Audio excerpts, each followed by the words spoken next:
The Institute for Policy Studies is out with a new report on the criminalization of poor people in America, and the findings are mind-boggling. So they highlight 5 ways in which poverty has become a crime in and of itself. So let me give you a rundown of the issues here. They say, first of all, there's a jailing probationers who can't pay fees and fines problem. Quote, more than 4 million people are sentenced to probation in America, and more private companies are taking over the responsibility of managing them. Probationers are charged a supervision fee, and if they can't afford to pay, they face jail time. Despite the fact that it is unconstitutional to jail people because they can't pay fines, the reality is that many probationers are poor and unaware of their rights, and they end up in modern-day debtor's prison. At least 13 states allow localities to outsource probation supervision services. In 2012, these companies generated $100 million in revenue. That's incredible. We've legalized a system of shaking down poor people.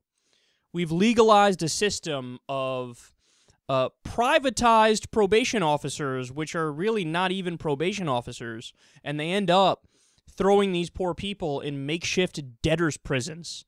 All right, you're not allowed to do that. You're not allowed to do that, but they do it, and of course the government looks the other way because we have this crisis of privatization where we've decided that every single basic government function is now up for grabs, and maybe we should privatize it and make it for profit and set up a system of perverse incentives. They say the second issue is asset forfeiture. I'm sure you've heard about this before. We've spoken about it before. Quote, cash and property has been seized by local and state police agencies through a Department of Justice asset seizure program. 80% of the assets collected through this program stay with the law enforcement agencies that collect them. Under asset forfeiture seizure programs, cops can take someone's property simply under reasonable suspicion it was used to commit a crime. The burden of proof is on the property owner that the seizure was unjustified. They'd taken more than $3 billion in cash and property. That is unbelievable. I don't think people really understand what asset forfeiture is. It's basically the government has legalized through certain programs that law enforcement officials can rob you. There's no other way to describe it. If they can take something and just flip the burden of proof, they can take something that's yours, whether it's a car or a house or anything else, and they just say, no, the burden is not on us to prove that something wrong or bad or criminal happened with this thing. No, the burden of proof is on you to prove it didn't.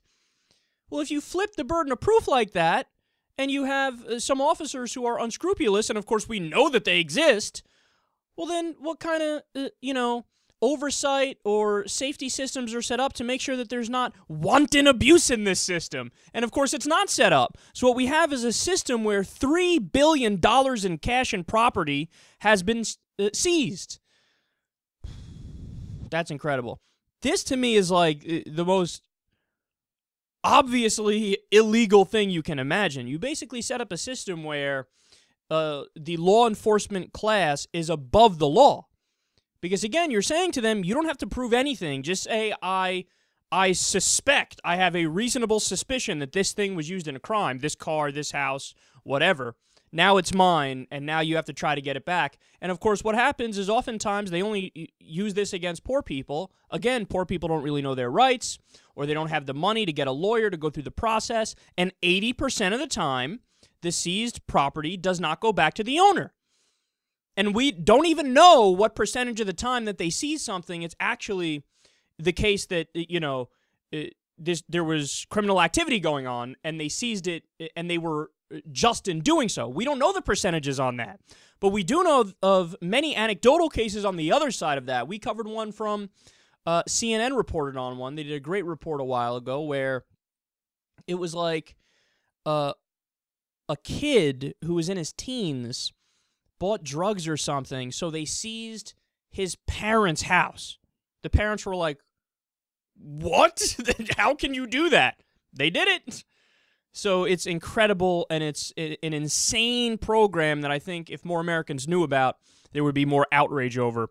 The third thing is what's called the school-to-prison pipeline. Quote, black students make up just 16% of the population, but represent 32 to 42% of students who are suspended or expelled. Many school districts around the country use local police to provide security, which further increases these students' chances of arrest. So understand that. They'll take an inner-city school, for example, and they'll have as guards in the school people from the police department. So if there's some sort of issue where a kid would normally get suspended or expelled, or they go to detention in the suburbs, or maybe even get a slap on the wrist in the suburbs. In the inner city, if a kid does any minor little thing wrong, they say, well, let's arrest him. Fuck it. And again, we've covered stories about this where there's a different perception in the inner city. There's a different perception of minority kids when they do something wrong. It's viewed as a much bigger issue than it is, as opposed to when some white kid from a privileged family does something wrong. Look, I've seen it in my own life. I went to public school my entire life, but, I grew up in New Rochelle, which has all different kinds of people, all different minority groups, all different levels of income and whatnot. And I recognized it from when I was younger. When I was in second grade, I noticed that if a black kid acted up versus if a white kid acted up, the teachers were much harsher on black kids. Now imagine that multiplied by 100. Where you have, inner city schools where, majority minority schools, and the guards are all police officers. I mean, you're setting up a system for failure. You're setting up a system where these kids are going to go directly from school to jail, oftentimes unjustly. That's why they call it the school-to-prison pipeline. All right, now we go to number 4. Hyper-criminalization of petty infractions. Like in New York City, for example, petty crimes like peeing in public and drinking from an open container, those are criminal offenses. They say, quote, since 2001, 81% of the people fined and punished under these broken windows policing policies have been Latinos or black Americans, many of them from the city's poorest communities. So again, the idea behind this is anytime you see anybody in a minority community acting up in any way, shape, or form and stepping out of line even a little bit, I know this is a bad time to use this pun, but you crack the whip. You say, no, broken windows policing. Did I see you? Did you look at somebody the wrong way? Did you pee in the corner over there? Were you drinking alcohol out of that brown paper bag, but a little of the label was showing? Well, I'm going to have to arrest you. Stop and frisk, another thing. I'm sure they're looking at Wall Street people the same as they're looking at blacks and Latinos. And by the way, if you were to actually stop and frisk some of the people on Wall Street, probably would find some cocaine, probably would find some inordinate amount of money and some high-priced hooker cards in their pocket. You probably would find some things. But of course, they don't do that because those people have power and privilege. The idea of broken windows policing is specifically to harass minority communities into falling in line and not causing any trouble in any way, shape, or form, whether it be illegal or not, and for them to know their place. So, again, this is something that I don't think many white people understand, or many people in upper-middle-class neighborhoods understand exactly what it is that minority communities go through, where there's this, hyper-policing of them, where they don't view the police as the people who are there to help me when something goes wrong, as many white people in an upper-middle-class neighborhood would view the police as. It's basically like the police are an invading army who are harassing you for any reason whatsoever, and oftentimes they got to shake you down to get enough money to continue to run the local government and the city government and stuff like that. That was one of the big things in the Ferguson report that was released, how 25% of the budget was from stuff like this, where you do unnecessary, unjust, over-the-top fines in circumstances that don't merit a fine because you got to find a way to pay for the city government and the local government and to keep this ruse going. And finally, we have number 5, criminalizing the homeless for being homeless. We've discussed this on the show before. 34% of cities ban public camping.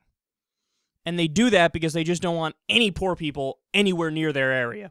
18% prohibit sleeping in public. Same reason there. And 43% prevent people from sleeping in vehicles. And they also ban feeding of homeless people or doing any kind of charity work without incredibly expensive permits. And the idea behind that is not like, hey, law and order, you need to pay for that before you do it. No, the idea behind that is they want to disincentivize people taking care of the homeless, because if you take care of the homeless in the middle of an area that's like a middle-class neighborhood, everybody fears like, oh no, they may bring down the property value. God forbid we actually care about people over our shitty middle-class homes with the fucking roofs that are damaged and, you know, it's just a normal neighborhood. No, the people are worth less than the property of these middle-class or upper-middle-class people. That's the concern. And, of course, the irony is many of these lawmakers who pass these bills view themselves as, I believe in Jesus, I'm a Christian, I like taking care of poor people, except I don't like taking care of poor people with the government, and I don't like it when people willingly, in a free marketplace, voluntarily go and feed them, because then I'm still going to crack down on them. So here you have it, man. These are all very concrete, very clear examples of how the United States of America is trying to criminalize poverty. It's not that if you get into poverty, they want to help you, they want to give you a hand up, they want to give you a safety net, they want to give you an equal opportunity. No. If you're in poverty, all of the things that are in place are designed to keep you there.